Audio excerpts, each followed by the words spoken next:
ఈరోజు చాలా గ్రామాల్లో అలాగే ఉంటుంది. సంవత్సరానికి ఒకసారి వారి వారి దేవతను జాతర పెడతారు, ఏదో చేస్తారు, అక్కడిది అయిపోయింది. ప్రియులారా, దావీదు మందసాన్ని తీసుకొచ్చిన తర్వాత ఆ మందసము దగ్గర వంతులు వారీగా స్తుతించుటకు బృందాలను ఏర్పాటు చేశాడు. దేవునికి స్తోత్రం. అంటే దేవుని సన్నిధిని పట్టించుకున్నాడు. దేవుని సన్నిధిలో ఎల్లప్పుడూ స్తుతి ఉండాలని, మందసం దగ్గర ఎప్పుడు ఆరాధన ఉండాలని, దేవుని ఘనపరచాలని. తమ్ముడు, లీవ్ ఇట్. అందరూ నీ ఇంకే చూస్తున్నారు. అందుకని ఒకవేళ ఇది సెట్ కాకపోతే వదిలేయండి, నష్టం ఏమీ లేదు. ఇక్కడ ఉన్నవారు తింటే వింటే సరిపోతుంది. ఏమండి, మనము తిన్న తర్వాత మిగిలింది బయట వాళ్ళు పెడతాం, మనం తినకుండా బయట వాళ్ళకి పెట్టకూడదు కదా. అందుకని డిస్టర్బెన్స్గా ఉంటే వదిలేసేయండి, ఏం పర్వాలేదు, నథింగ్. ఓకే, నెక్స్ట్ ఆదివారం పెడదాం. ఎందుకంటే ఆ వాక్యము యొక్క నాకు చాలా వరకు నేను ధారణ అలవాటు చేసుకున్నాను. కొంతమంది పాస్టర్లు అయితే క్యాకులేట్ చేసి అరిచేస్తారు, కానీ ఎవరు పక్కవరితో మాట్లాడితే ఏంటి అని అడుగుతారు. అందుకని ఇలాగ ఉండాల్సిందే, కబుర్లు చెప్పుకుంటే వీళ్ళకి కథ నడదు. కానీ చాలా వరకు నాకు అభ్యాసం చేత ఇక్కడ ఎంతగా వీళ్ళు ఎలా మాట్లాడుకుంటూ ఉంటారు వీళ్ళు ఇక్కడ సాధారణంగా. ఇంకా నేనేం పట్టించుకోనండి, అంటే వీళ్ళు మాట్లాడుకుంటున్నారో నాకు తెలుసు, కానీ వీళ్ళ వల్ల నేను డిస్టర్బ్ అవ్వను, నడిపింపు పోగొట్టుకోను. అందుకని ఇంకా ఎవరు మాట్లాడుకున్నా వీళ్ళు ఇంతే అనుకుంటాను అనమాట. దేవునికి స్తోత్రం. మీరు అలా అనుకోవాలా, వీళ్ళు ఇంతే, మన పని మనదే. ప్రియులారా, సౌలుకును దావీదుకును తేడా అదేనండి. దేవుని మందిరాన్ని పట్టించుకోలేదు, దేవుని మందసాన్ని పట్టించుకోలేదు. సౌలు కృపను పోగొట్టుకున్నాడు. దావీదైతే మందసాన్ని రప్పించాడు. రప్పించినప్పుడు ప్రమాదం జరిగినప్పుడు కొంతకాలం 3 నెలలు పని ఆపేశాడు. 3 నెలల తర్వాత మళ్ళా సత్యాన్ని గ్రహించి మందసాన్ని తెచ్చి ప్రతిష్ఠించాడు. ప్రతిష్ఠించి వదిలేదేదండి, అంటే దేవుణ్ణి నిలబెట్టి వదిలేయటం కాదు. ఆ దేవుని మందిరములో పాడేవాళ్ళని, గాయకులను వంతులు వారుగా ఏర్పాటు చేశాడు. ఆసాపును నాయకుడిగా చేశాడు. దినవృత్తాంతముల 1వ గ్రంథం 16వ అధ్యాయం 4వ వచనం చదవండి. మరియు అతడు యెహోవా మందసము ఎదుట సేవ చేయుచు ఇశ్రాయేలీల దేవుడైన యెహోవాను ప్రసిద్ధి చేయుటకును వందించుటకును ఆయనకు స్తోత్రములు చెల్లించుటకును లేవీలలో కొందరిని, చూడండి ఆ పదాలు చూడండి, ప్రసిద్ధి చేయాలి. వందించుటకు, వందించటం ఏంటి? వందనాలు చెప్పటానికి. వందించటం అంటే వందనాలు చెప్పటానికి, యేసుకు వందనాలు చెప్పటానికి, అదే వందించుటకు. ఆయనకు స్తోత్రాలు చెప్పడానికి లేవీలలో కొందరిని నియమించాడు. అంటే దావీదు ఆ ప్రణాళికను కలిగి ఉన్నాడు, స్తుతించే ప్రణాళిక. ప్రైజ్ ఆగకూడదు, స్తుతి ఆగకూడదు. మందసాన్ని తెచ్చి అక్కడ పెట్టేసి ఎవరింటికాలు వెళ్ళిపోయి ఇక దాని సంగతి పట్టించుకోకపోతే ఇక ఆ మందసం తెచ్చిన పుణ్యం ఏంటి? నువ్వు బాప్తిస్మం పొందేసావు, ఇంక అక్కడితో అయిపోయింది అనుకుంటే ఇక బాప్తిస్మం యొక్క ఉపయోగం ఏంటి? బాప్తిస్మం పొందిన తర్వాత దేవుని హృదయంలో ప్రతిష్ఠించుకున్న తర్వాత అక్కడ కొన్ని నియమాలు ఉంటాయి. ప్రభుని స్తుతించాలి, ఆరాధించాలి, గుడికి రావాలి, దేవుడికి వందనాలు చెప్పాలి, స్తోత్రాలు చెప్పాలి, ఆయనను ప్రసిద్ధి చెయ్యాలా. అప్పుడే నీకు జరగాల్సిన అందం జరుగుతుంది. బాప్తిస్మం పొందేశాను, ఇంట్లో ఉంటాను, బాప్తిస్మం పొందేశాను, ఇంక నేను గుడికి రానంటే ప్రయోజనం లేదండి. కనుక మందసాన్ని తెచ్చి ఆ మందసము ఎదుట వందనాలు చెప్పడానికి, స్తోత్రాలు చెప్పడానికి, లేక దేవునిని ప్రసిద్ధి చేయటానికి లేవీలలో కొంతమందిని ఏర్పరిచాడంట దావీదు. ప్రియులారా, అదేనండి దావీదు యొక్క ఆశీర్వాదానికి కారణం. దేవునికి స్తోత్రం. మీరు స్తుతించే ప్రణాళికను కలిగి ఉండండి. స్తుతించే సందర్భాలను ఏర్పాటు చేసుకోండి. ప్రార్థనతో పాటు అనుదినము దేవునిని సేవించండి. దానియేలును గురించి మనం ఒక మాట వింటామండి. అక్కడ రాజు దర్యావేషు ఏమన్నాడో తెలుసా? జీవము గల దేవుని సేవకుడైన దానియేలు, అనుదినము నీవు సేవించుచున్న నీ దేవుడు సేవ. దానియేలు ఏం చేస్తున్నాడంట? నిత్యము దేవునిని సేవించుట. సేవ అంటే ఏంటి? భజన, స్తుతి, స్తుతియాగం, వందనాలు, వందించుట, స్తోత్రించుట. ఏదో అడిగేసి కిరాణా చిట్టాలాగా ప్రభువా నాకు అది తండ్రి ఇది ప్రభువా, లేకపోతే కుదరదన్నట్టుగా, లేకపోతే ఊరుకోనన్నట్టుగా. ప్రార్థన అంటే ఏంటో అనుకున్నారు ఈరోజు? కిరాణా చిట్టా దేవుడికి చెప్పేయడమే, అదే ప్రార్థన అనుకుంటున్నారు. అంటే దేవుడికి పని అప్పగించడం ప్రార్థన అనుకుంటున్నారు. మరి స్తుతి, ఆయన నామమును ఘనపరుచుట, ఆయనకు వందనాలు చెల్లించుట, స్తోత్రాలు చెల్లించుట, ఆయనకు మహిమా ఘనత ప్రభావాలను ఆరోపించుట, ఆయన మహత్యమును ఒప్పుకొనుట, ఇది స్తుతి అండి. ఈ స్తుతి ఎప్పుడైతే చేస్తామో మనకు శోభ, అంటే మనకు జరగాల్సినవి జరుగుతాయి. ఈరోజు సంఘానికి ఎందుకు జరగటం లేదు? మీ అవసరాలు ఎందుకు తీరటం లేదు? మీకెందుకు ఇల్లు లేకుండా ఉంది? నీకెందుకు అద్భుతం జరగకుండా ఉంది? లోపము దేవుణ్ణి ఘనపరచటం లేదు, నువ్వు స్తుతించటం లేదు. ఈరోజు స్తుతించటం ప్రారంభించండి. నా చిన్నప్పుడు ఒక సహోదరి గురించి నేను చదివానండి. తమిళనాడులో ఆమెకు ఒళ్ళంతా స్ఫోటకపు మచ్చలు వచ్చేసిన పింపుల్స్. కొంతమందికి పింపుల్స్ వచ్చి చాలా భయంకరంగా ఉంటారు. చూసారు అలాంటి వాళ్ళని?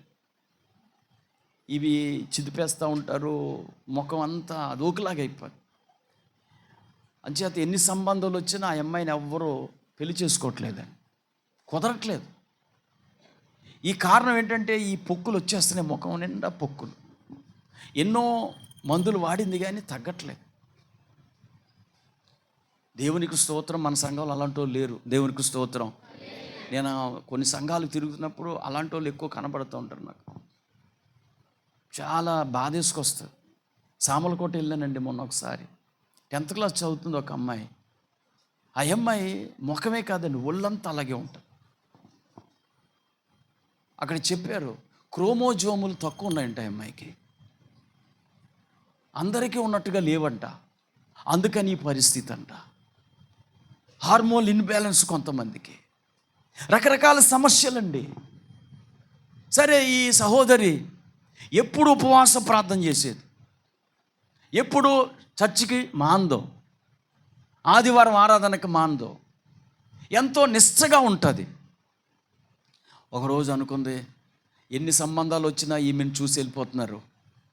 ఇంకొక రోజు ఆమె అనుకుందండి, ఇంకా నా బతుకు వేస్ట్ అని 3 రోజులు ఉపవాస ప్రార్థన పెట్టుకుందండి. ఇంకా నేను 3 రోజులు ఉపవాసం ఉంటాను, ఇంకా తర్వాత ఇంక ఏదైతే అది అవుద్ది అనుకుని తీర్మానం ఫైనల్ 3 రోజులు ఉపవాసం ఉందండి. అయిపోతుంది, ఇంక 3వ రోజు వచ్చింది. అప్పుడు దేవుడు ఆమెతో మాట్లాడాడండి. ఒక అర్ధరాత్రి దేవుడు లేపుతాడు నిన్ను. ఒక అర్ధరాత్రి, అమ్మా నన్ను స్తుతించవా అన్నాడంట ప్రభు. నన్ను ఘనపరచవా, నన్ను స్తుతించవా, ఒకే ఒక్క మాట, నన్ను స్తుతించవా. అప్పుడంటే ఆమె 3 గంటలు ఆగకుండా దేవుని స్తుతించిందంట. 3 hours. అంతేనండి, అద్భుతం జరిగిందండి.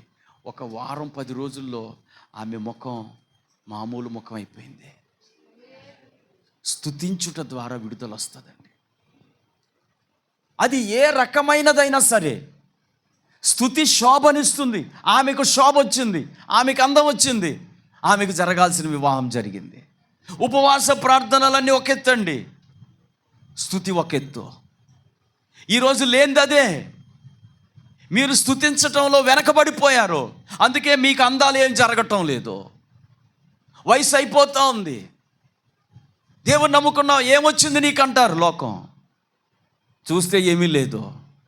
మనం ఎంతో సేవ చేస్తాం, పాటలు పాడుతాం, ఇంకేదో చేస్తాం, కానీ దేవుని అద్భుతాలు మన జీవితంలో లేవు, అందరికీ జరుగుతున్నాయి. ఈరోజు మీరు స్తుతించండి. స్తుతి చేయుట యథార్థవంతులకు శోభస్కరం. ఒక ఉదాహరణ చెప్పి ముగిస్తానండి, 10 నిమిషాల్లో, 10 లేక 15 నిమిషాలు. మీ అందరికీ తెలుసు, పౌలు శీలలు ఫిలిప్పీ పట్టణములో పరిచర్య చేస్తూ ఉన్నారండి. వారు పరిచర్య చేస్తూ ఉంటే ఆ పరిచర్యకు ఫిలిప్పీ పట్టణంలో మందిరం లేదండి.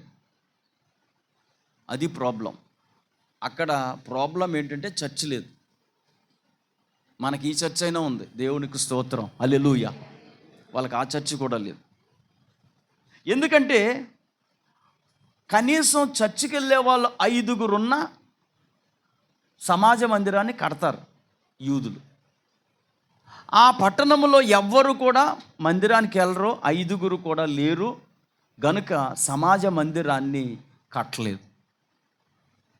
ఇప్పుడు నదీ తీరానికి వెళ్ళి ప్రార్థన చేసుకునేవారు. ఈ పౌలు శీల ఆ ఊరు వెళ్ళాక ఇక్కడ ప్రార్థన ఎక్కడ జరుగుతుంది, సమాజ మందిరం ఎక్కడ ఉందంటే సమాజ మందిరం లేదు వాళ్ళకి. ప్రార్థన ఎక్కడ జరుగుతుందంటే ఎవరో చెప్పారు నదీ తీరాన్ని జరుగుతుందంటే, సరే అక్కడికి వెళ్దాం రండి అని అక్కడికి వెళ్తున్నారు. వెళ్తూ ఉంటే అక్కడ లూదియా రక్షించబడింది. లూదియా రక్షించబడిన తర్వాత వాళ్ళు అలాగే సేవలో ప్రతిరోజు వెళ్తున్నారు. దేవుని దర్శనాన్ని బట్టి వచ్చారండి వాళ్ళు. దేవుని యొక్క పిలుపు మేరకు పంపబడ్డారు వాళ్ళు ఆ పరిచర్య స్థలానికి వెళ్తుంటే ఒక ఇంట్లో నుంచి సడన్గా ఒక పిల్ల బయటకు వస్తుందండి, ఒక యవనస్తురాలు బయటకు వచ్చి వీళ్ళ వెనకాల కొద్దిసేపు నడుస్తూ అరుస్తుంది. ఏమని అరుస్తుంది? వీళ్ళని చూపించి వీళ్ళు దేవుని సేవకులు, వీళ్ళు సువార్త చెప్తారు అని చెప్పేసి వెళ్ళిపోద్ది లోపల. ఆ దారిని వెళ్ళినప్పుడల్లా ఈమె సడన్గా బయటికి రావడం, ఒక పిల్ల వీళ్ళ గురించి చెప్పడం, వెళ్ళిపోవడం. ఇంతకీ ఆ పిల్ల చేసే పని ఏంటంటే బానిస పిల్ల. ఏ పిల్ల అండి? బానిస పిల్ల. అంటే యజమానులు కొనుక్కున్నారు, ఒక స్లేవ్ అన్నమాట. ఆమె సోది చెప్తుందండి, ఆ ఇంట్లో సోది చెప్తుంది. అక్కడ చాలామంది జనం ఉంటారు, ఎప్పుడు లైన్గా ఉంటారనమాట. ఇంకెప్పుడు కూడా గుంపుల కింద అక్కడ ఉంటారు సోది చెప్పించుకుని. మీరు చెప్పించుకున్నారా? పెళ్ళి అవ్వట్లేదని వెళ్తారు కొంతమంది, సిద్ధాంతుల దగ్గరికి వెళ్తారు కొంతమంది. వెళ్ళే ఉంటారు. ఇక్కడ వెళ్ళిన వాళ్ళు చాలామంది ఉంటారు. ఇల్లు కట్టుకుంటే ముందు అక్కడికి వెళ్తారు, ముహూర్తం కోసం అక్కడికి వెళ్తారు. ప్రియులారా, అందుకే ఆశీర్వాదాలు ఉండట్లేదు. అసలు మనం అక్కడికి ఎందుకు వెళ్ళాలి? మనకు లేరా సిద్ధాంతులు? మనకు లేరా మంచి చూసేవాళ్ళు? ఏమండి, పాస్టర్ గారే మనకి సిద్ధాంతి. ఇంకెవరో మీరు అలా చూస్తున్నారు, ఎవరు లేరా అంటే ఎక్కడెవరు చెప్తారేమో అని. ఎవరు అక్కర్లేదు, పాస్టర్ గారు ఏడేడు పెడితే ఆ డేటే నీకు మంచిది, దేవునికి స్తోత్రం.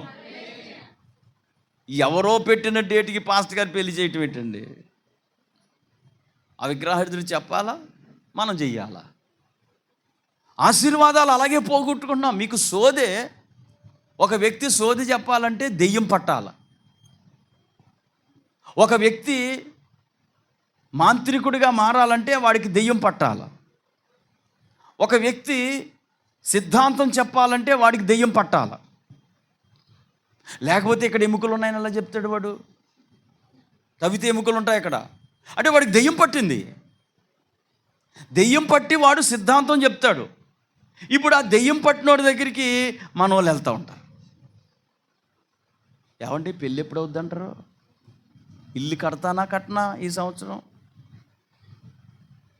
హస్తరేఖ సాముద్రికం. ప్రియులారా, దేవుని బిడ్డలు మారాలా? మన దేవుడి కన్నా గొప్ప అండి కాదు. ఇప్పుడు ఆమె సోది చెప్తూ వచ్చేసి వీరు సర్వోన్నతుడైన దేవుని సేవకులు, వీరి మాటేనండి అని చెప్పేసి లోపలికి వెళ్ళిపోయేది. ఇలా జరుగుతుంటే ఆమె మంచిగా చెప్పింది, కానీ పౌలు గారికి బాధేసుకొచ్చిందండి.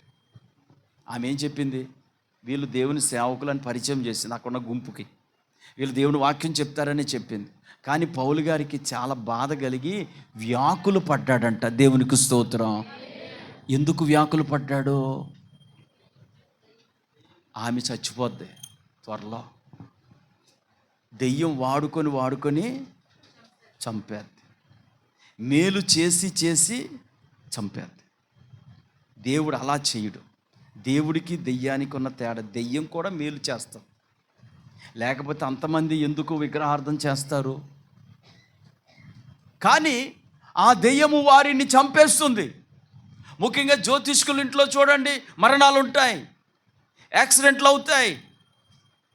వాళ్ళు మామూలుగా చివరి వరకు మనలాగా ఉండరు. వాళ్ళు మంచం ఎక్కుతారు, వాళ్ళ ఇంట్లో పుత్రశోకం కలుగుతుంది.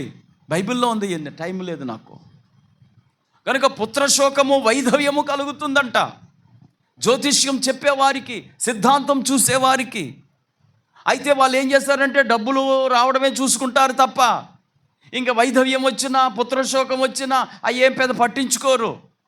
జీవించినంతకాలం అష్టైశ్వర్యాలతో తొలతూగుతున్నాం కదా అనుకుంటారు వాళ్ళు, ఇంకా మిగిలిన విషయాలు పట్టించుకోరండి. అందుకని పౌలు వ్యాకులు పడ్డాడు. అరే, ఈ అమ్మాయి చాలా ప్రమాదకరమైన స్థితిలో ఉంది. ఇప్పుడు ప్రస్తుతానికి లాభం సంపాదిస్తోంది, యజమానుల జేబులు నింపుతోంది.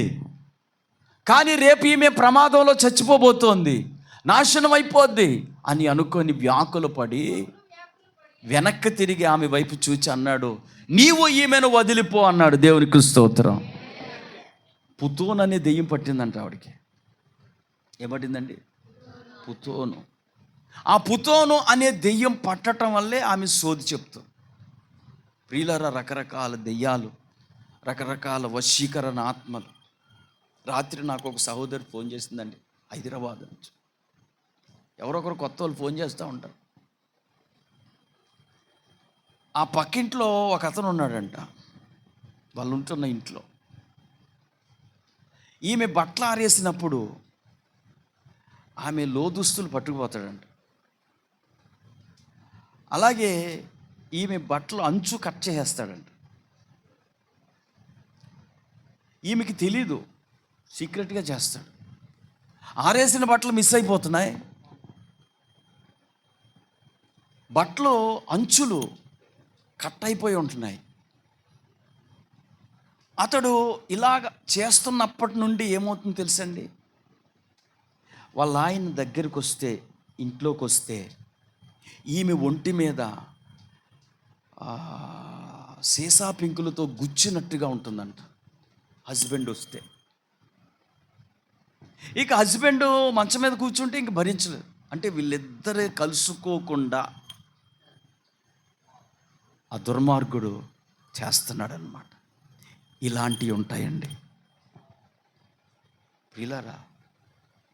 లోకములో ప్రియులారా అనేక మంది వశీకరణ చేసే వాళ్ళు ఉన్నారు. చేతబడి శక్తులు ఉన్నాయి, మాంత్రిక శక్తులు ఉన్నాయి. వాళ్ళు ప్రస్తుతానికి ఏదో చేయొచ్చు, కానీ వాళ్ళు నరకములో ఉంటారు. వారు అంతిమ దశ ఘోరముగా ఉంటుంది.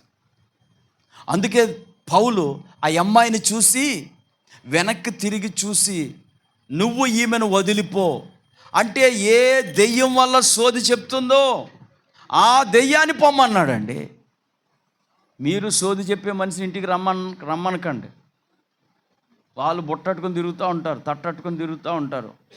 తిరిగి ఏమంటారు, సోది చెప్తానమ్మా, ఒక్క మాట అమ్మా, నీకు పాపం ఎంతో కష్టపడుతున్నావు, నువ్వు ఎంతో మంచిదాను, నీకేమీ సుఖం లేదమ్మా అనేసరికి నిజమే కాబోలు. అందరికీ అలాగే ఉంటుంది. ఆవిడ వేసింది అంతే, ఒక బిస్కెట్. అందరికీ అంతే కదా. నీకు చాలా వస్తుందమ్మా, ఒకటి ఉండలేదమ్మా, కష్టపడుతున్నారు కానీ ఎంత పోతుందమ్మా. అందరికీ అదే బాధ. ఇంక ఇందులో కొత్తది ఏముంది, అంతే ఓకే, అయ్యి బాబు నువ్వు చాలా పెద్ద మర్మం చెప్పేసావమ్మా అని చెప్పేసి ఆ మర్మ స్త్రీని ఏం చేసా, తీసుకొచ్చి అమ్మ కూర్చో, అమ్మ టీ తాగుతావా, కాఫీ తాగుతావా, ఇంకా చెప్పమ్మా, భలే ఉన్నాయి మాటలు చెప్పించుకుంటావన్నా. అంతే, దెయ్యం వచ్చేది నీ ఇంట్లోకి. దేవునికి స్తోత్రం. ఆశీర్వాదం కాదండి, సోది చెప్పే వాళ్ళ ఇంట్లో ఆకస్మిక మరణాలు ఉంటాయి, సడన్గా చచ్చిపోతారు వాళ్ళు. అందుకే పౌలు వ్యాకుల పడ్డాడు. ఆ సోది దెయ్యాన్ని వెలగొట్టాలి ఇంట్లో నుంచి. ఒకవేళ మన పితరులు సోది చెప్పేవారైతే, మేడపాడులోకి ఇంటికి వెళ్ళానండి నేను. ఆ ఇంట్లో అనేక మందికి దెయ్యాలు పట్టినాయండి. నాకు అర్థం అవ్వట్లేదు. అనేక మందికి దెయ్యాలు పట్టినాయండి. దెయ్యాలు పట్టడం సిక్కైపోవడం, దెయ్యాలు పట్టడం సిక్కైపోవడం నాకు అర్థం కాక నేను ఒకరోజు కూర్చొని అడిగాను, అమ్మా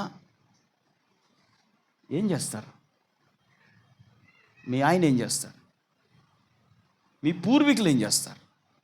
కూర్చొని అడిగితే ఆ ఇంట్లో ఒక మామ ఉందండి.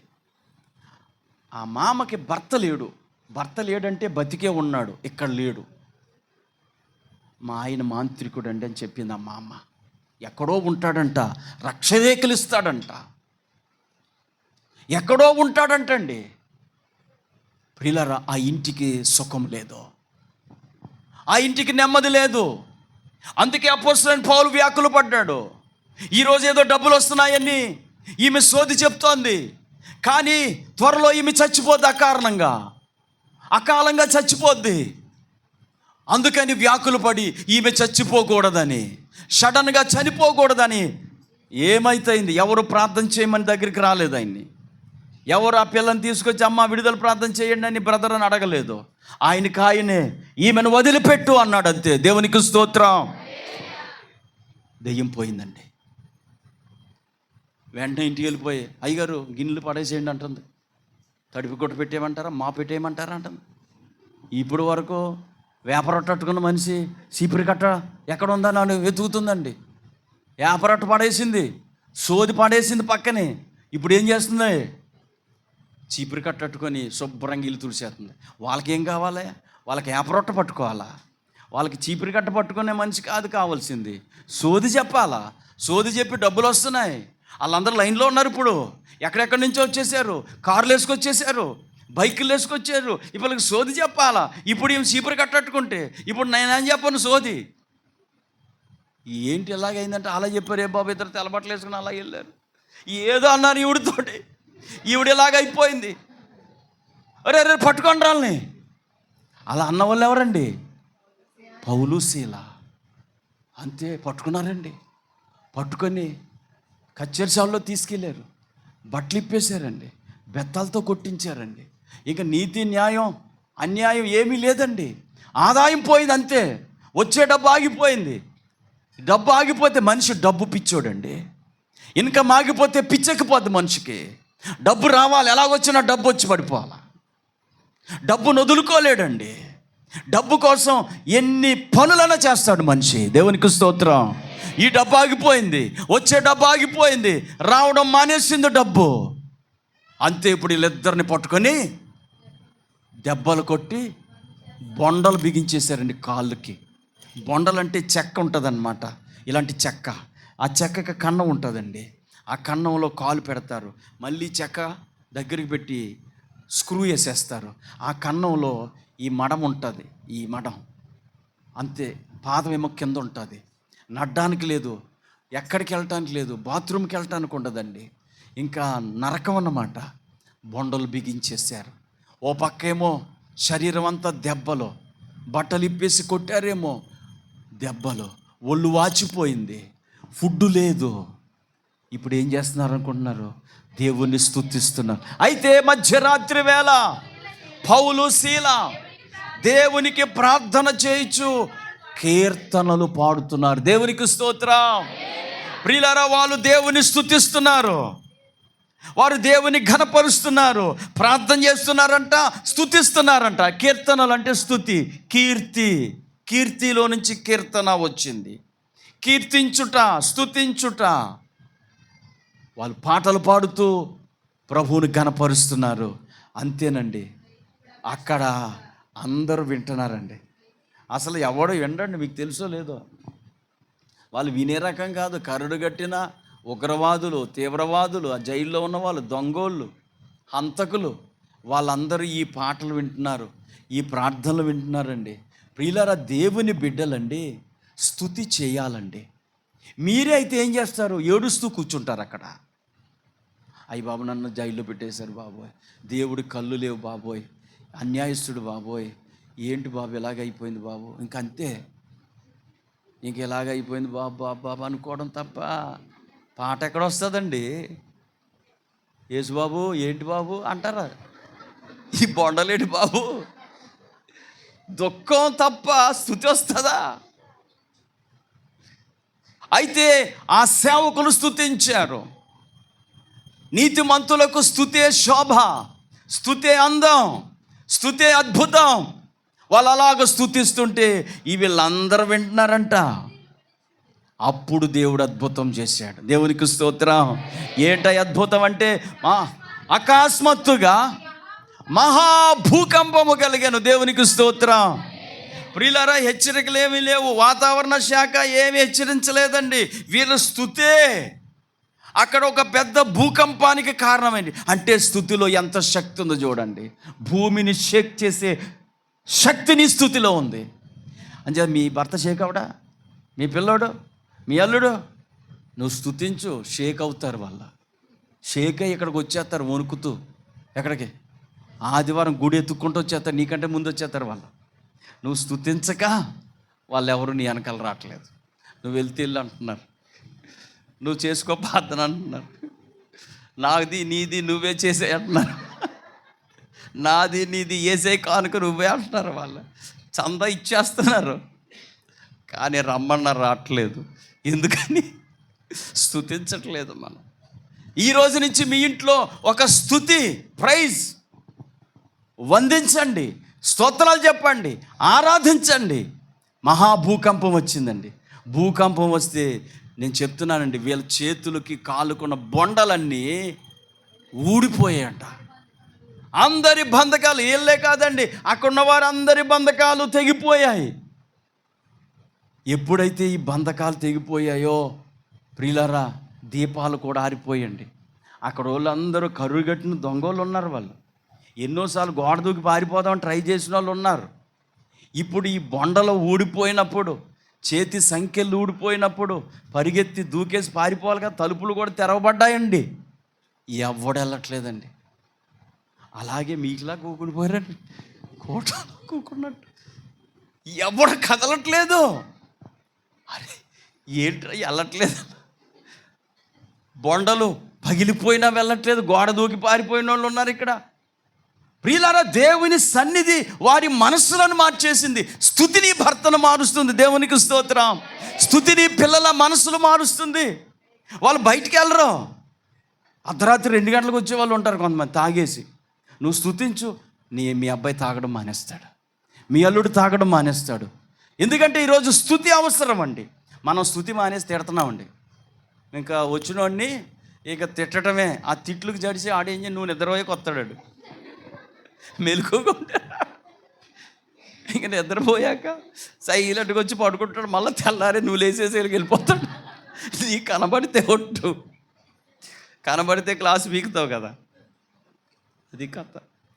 అందుకని ఈ రోజు నుంచి మానేసయ్యి స్తుతించండి. దేవుడే వారి మనసు మారుస్తాడు. దేవునికి స్తోత్రం.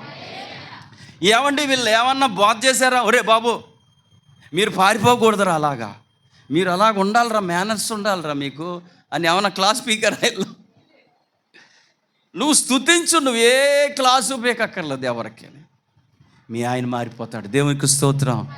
మీ ఆవిడ మారిపోద్ది, మీ పిల్లలు మారిపోతారు. స్తుతించండి, దేవుణ్ణి ఘనపరచండి. నిరీక్షణ లేని ఇతరుల వల్ల ఏడుస్తున్నారండి ఈరోజు. దేవుని సంఘము మనకి ఎంతో నష్టం కష్టం వస్తుంది. ఒళ్ళంతా దెబ్బలు తినేస్తున్నారు వీళ్ళు, కానీ ఏడ్చారా వీళ్ళు? స్తుతించారు. ఏడుస్తూ కూర్చుంటే పనులు అవ్వండి. దేవుని స్తుతించండి. నిరీక్షణ లేని ఇతరుల వలె మీరు దుఃఖపడొద్దు అన్నాడు దేవుడు. కనుక ఏడ్చే వాళ్ళు స్తుతించలేరు, స్తుతించే వాళ్ళు ఏడవరండి. అంటే ఏడుపు అంటే దైవ చిత్తానుసారమైన కన్నీటి ప్రార్థన వేరు, ఆ సమస్యలను బట్టి ఏడవటం అంతే. ఎవరు కదలట్లేదు. ఈ లోపల ఉన్నవాడు ఏమనుకున్నాడంటే, ఆ జైలరు ఇక తలుపులన్నీ తెరవబడ్డాయి, బంధకాలన్నీ ఊడిపోయి ఇంకెవడు ఉండలేదు. ఆ దీపాలు ఒకటి ఆరిపోయి కనబట్టలేదు మనోడికి. అంచే దీపాలన్నీ ఆరిపోయి వీళ్ళందరూ ఎవరు ఉండరు, నా ఉద్యోగం తీసేస్తారు అని కత్తి ఉంటే కత్తి తీసుకొని పొడిచేసుకోబోయాడండి. సూసైడ్. అందరు ఇక్కడే ఉన్నారు, వాడు అనుకుంటున్నాడు వెళ్ళిపోయి ఉంటారు వీళ్ళు, ఎందుకంటే ఎన్నో ప్రయత్నాలు చేశారు గోడ దూకి పారిపోవడానికి. అప్పుడు పౌలు చూసి కొట్టించినోడండి, నీకు నువ్వు ఏ హాని చేసుకోవద్దు, మేమందరం ఇక్కడే ఉన్నాం, దీపాలు తిండి అన్నాడు. దీపాలు తెచ్చారండి.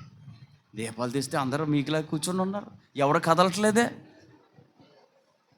అప్పుడు ఈ జైలర్ ఆశ్చర్యపోయి దండం పెట్టి కాలు మీద పడిపోయాడండి. అయ్యా అంటే కాలుకి దండం పెట్టేసి, కొట్టినోడు కాలుకి దండం పెట్టేసి, అయ్యా రక్షణ పొందడానికి నేను ఏం చేయాలి చెప్పండి అయ్యా, మిమ్మల్ని గమనిస్తున్నాను, కంటి చుక్క నీరు రాలేదు, శ్రమలో స్తుతించారు, మీరు వీళ్ళందరినీ మార్చారు, మేము డైలీ వీళ్ళందరికీ ఎన్నో క్లాసులు ఇస్తాం, కౌన్సిలింగ్ ఇస్తాం, ఎన్ని కౌన్సిలింగ్ ఇచ్చినా ఈ గోడ దూకడం మానలేదు వీళ్ళు, పారిపోవడం మానలేదు వీళ్ళు. మీరు ఓ పాట పాడి ఓ ప్రార్థన చేసి వీళ్ళందరి మనసులను భలే మార్చారండి. మీకున్న రక్షణ మాకు కావాలండి, ఏం చేయాలి చెప్పండి అంటే అప్పుడు పౌలు అన్నాడు, ప్రభువైన యేసునందు విశ్వాసం ఉంచు, నీవు నీ ఇంటి వారు రక్షించబడతారు అని చెప్పాడండి. అప్పుడు ఆయన ఏం చేశాడంటే, అయ్యా మీరు మా ఇంటికి రండి అని వాళ్ళందరికీ ఇంటికి తీసుకెళ్ళి కాలు కడిగి, గాయాలు కడిగి, కట్లు కట్టి, భోజనం పెట్టి బాప్తిసం ఇమ్మన్నాడు. వాళ్ళ ఇంట్లో వాళ్ళందరికీ బాప్తిసం ఇచ్చాడు. అందుకే దేవుడు అక్కడికి తీసుకెళ్ళాడు. స్తుతి ద్వారా ఆత్మలు రక్షించబడతాయి. జైలర్కి వీళ్ళు బోధ చేస్తే జైలర్ మారడండి, ఖైదీలకు బోధ చేస్తే ఖైదీలు మారరు. కొన్నిసార్లు మీ ఆయనకి ఏదో చెప్తాం అనుకున్నావు, నువ్వు చెప్పడం మానే, ముందు ప్రార్థన చేయి, ముందు స్తుతించు. నీ పిల్లలకి ఏదో చెప్తాం అనుకున్నా చెప్పడం మానే, మీ ఆవిడకి ఏదో చెప్తాం అనుకున్నా చెప్పడం మానే, ముందు నువ్వు ఇంట్లో స్తుతించు. స్తుతి ధూపము పైకి వెళ్ళినప్పుడు దేవుని యొక్క మహిమ నిన్ను ఆవరిస్తుంది, నీ కుటుంబం మారుతుంది. లేచి నిలబడండి, ప్రార్థన చేసుకుందాం. అందరూ లేచి నిలబడండి. యేసు ప్రభువా నీకు వందనాలు అయ్యా, నేను స్తుతిస్తాను ప్రభువా. మా ఇంట్లో కూడా సమస్యలు పేరుకుపోయాయ్యా, మా ఇంట్లో కూడా అయ్యా పరిస్థితులు ఏమీ బాగోలేదు. నిన్ను స్తుతించి ఈరోజు నుంచి స్తుతి చేయుట యథార్థవంతులకు శోభస్కరం. ప్రతి ఒక్కరు నిలబడండి. నేను స్తుతిస్తాను ప్రభా, నిన్ను వందిస్తాను ప్రభా, నీకు వందనాలు చెప్తాను అన్న వాళ్ళు అందరూ లేచి నిలబడండి. ఒక 2 నిమిషాలు వందనాలు ఆకుండా స్తుతిద్దాం. యేసయ్యా నీకు స్తోత్రం, నాకు ఇచ్చిన రక్షణను బట్టి వందనాలు ప్రభా, నాకు ఇచ్చిన స్వస్థతను బట్టి వందనాలు, నన్ను ఇక్కడికి తీసుకొచ్చే వందనాలు, నన్ను దీవించే వందనాలు, నన్ను ఆశీర్వదించే వందనాలు. చెప్పండి, వందించండి ఆయనను, స్తుతించండి ఆయన్ని. ఓ రాబాషకారుకారామందార స్తుతి వస్త్రము ఇప్పుడు దేవుడు నిన్ను కప్పుతున్నాడు, ఉల్లాస వస్త్రము దేవునికి ఇస్తున్నాడు. ఇప్పుడు నీలో నుంచి సాతాను యొక్క బొండలు పగిలిపోతున్నాయి. నీ కాళ్ళు బంధించాడు వాడు, నీ కాళ్ళు బంధించాడు వాడు, నీ కాళ్ళు బంధించాడు వాడు, నీ కాళ్ళు బంధించాడు వాడు. యేసు నామములో ఇప్పుడే ఆ కాళ్ళ యొక్క బంధకాలన్నీ పారిపోతున్నాయి. యేసు నీకు స్తోత్రం, పరిశుద్ధుడా నీకు స్తోత్రం. హల్లెలూయా హల్లెలూయా చెప్పాలండి. యేసయ్యా ఊరా బాషరా దికాబా కౌరాల మందర బారాదోరోలా బాసి రిషాల ఖరా మామా మందురా బాల స్తుతి స్తుతి స్తుతి స్తుతించండి స్తుతించండి. యేసు నీకు వందనాలు ప్రభువా, యేసు నీకు వందనాలు తండ్రి, పరిశుద్ధుడా నీకు వందనాలు, గొప్ప దేవుడా నీకు వందనాలు. We praise you Lord, we praise you Jesus, we praise you Holy Ghost. Hallelujah hallelujah హల్లెలూయా. యేసయ్యా నిన్ను స్తుతిస్తాను ప్రభువా, అయ్యా నిన్ను స్తుతిస్తానయ్యా. నీకు స్తుతి తక్కువై స్తుతించమనలేదయ్యా, నన్ను గణపరచువాన్ని నేను గణపరుస్తానని చెప్పి నువ్వు నన్ను గణపరచుట కొరకే స్తుతించమన్నావు, నువ్వు నన్ను హెచ్చించుట కొరకు స్తుతించమన్నావు, నీవు నా అందాలు జరిగించడానికి స్తుతించమన్నావు. ఈరోజైతే నీకు స్తుతి లేక కాదు, నిన్ను స్తుతించేవారు ఎవరు లేక కాదయ్యా, నిన్ను స్తుతిస్తున్నాను ప్రభువా, నిన్ను గణపరుస్తున్నానయ్యా. యేసయ్యా ఈరోజు నుంచి నేను నిన్ను సనుక్కోవడం ఆపేస్తానయ్యా, ఈరోజు నుంచి నిన్ను స్తుతిస్తాను ప్రభువా, ఏడవడం మానేస్తానయ్యా, స్తుతిస్తాను ప్రభువా. ప్రభువా నిన్ను స్తుతిస్తాను, ప్రభువా నిన్ను స్తుతిస్తాను. యేసు నీకు వందనాలు వందనాలు. అందరూ ప్రభువును స్తుతించండి, అందరూ ప్రభువును స్తుతించండి. Praise the lord. Hallelujah hallelujah hallelujah hallelujah. Holy spirit thank you. వందనాలు యేసయ్యా. స్తుతిస్తున్నాం స్తుతిస్తున్నాం స్తుతిస్తున్నాం.